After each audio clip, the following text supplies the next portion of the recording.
You are listening to the FeedBak Podcast with my homie Back. Hey, this is Back with the FeedBak Podcast. I'm out here at the Out of Bounds Comedy Festival. I'm here with Revis. Hi. How you doing, man? Good. Master Improv. I just saw your show. Oh my God, that was incredible. Thank you. Incredible. I'm a big fan of stand-up comedy, and it was one of my first time really seeing improv live, and that was all the characters. It was so good. Cool. I'm glad you enjoyed it. So let me ask you, like, when did you catch the bug? How did you catch the bug? So years ago when I was in college, there was a show called Whose Line Is It Anyway? That was a British show. There's an American version. Yeah. It was originally a British show, and I watched that between classes all the time and just got really interested in it. And then after college, I got married and had a family and kind of forgot about that. And then a few years later, I decided, you know what, that improv thing looked really fun. I want to do that. And I just took classes. Were you doing it just for fun, or like when you used to watch the show, were you like, hey, you're going around and doing improv, doing characters, or? Not really. I was just like interested in it, but I didn't know what it was. I didn't know anything about it. But then like later, I took classes, and it's something you can learn. Really? Yeah. It's like a brain muscle that you exercise, or like? Maybe a little bit. It's a lot of it's really just about being in the moment, listening and responding honestly in the moment, and a lot of it's just removing the filters that we have put on us by society. Right. We don't want to expose ourselves or be vulnerable, but it's a lot of it's taking things away more than learning things, I think. Like, is there a actual set of like standards and rules when it comes to improv? I'm just curious. Sure.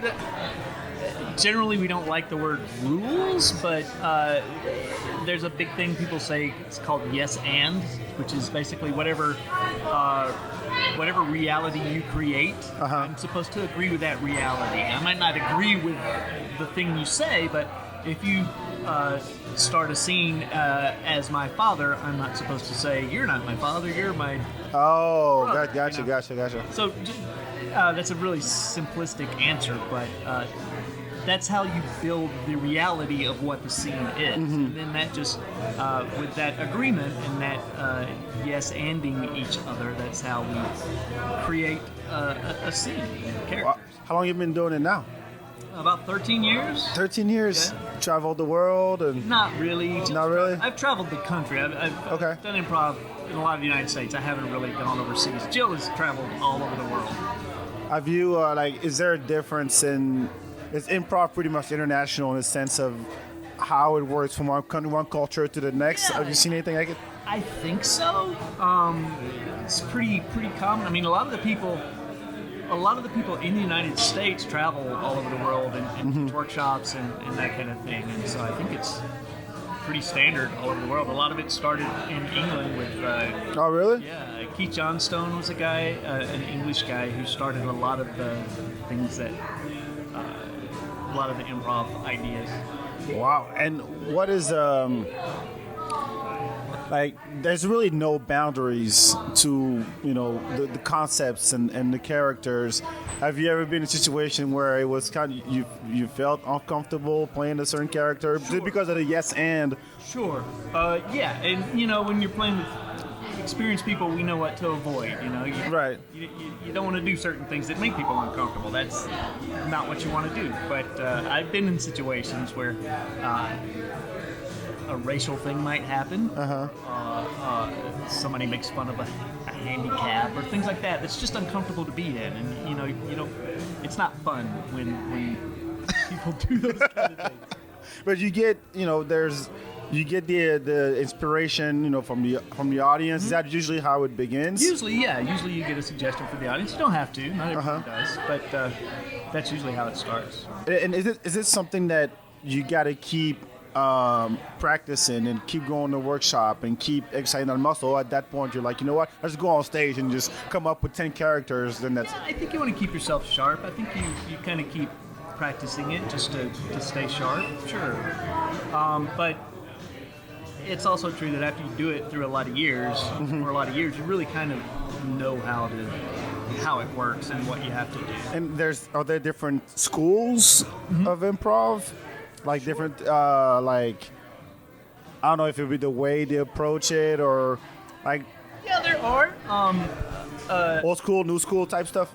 Yeah, there's lots of different schools around the country, and they all kind of have their own flavor or spin or things that they put a lot of importance on. But at the same time, under the covers, it's all really the same, and people from those different schools can play together and make it work. But Right. Some of them just focus more on certain things. I mean, it is the beauty of it that you get to like play off each other and really bounce ideas back and forth. I think it's incredible. It's an incredible talent. It's a lot of fun. I don't know if it's talent.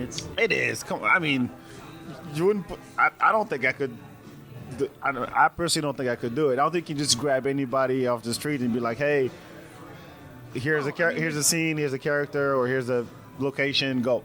Sure, there's a learning to it. Sure. You have to learn things, but I don't know that it takes a special person to be able to do it. I think anybody can learn it if they just want to.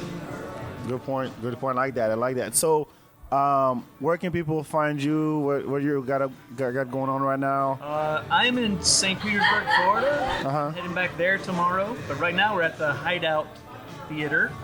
They have improv here all the time. That is true. You have great comedy in Austin, folks. You gotta check it out. How do you like Austin?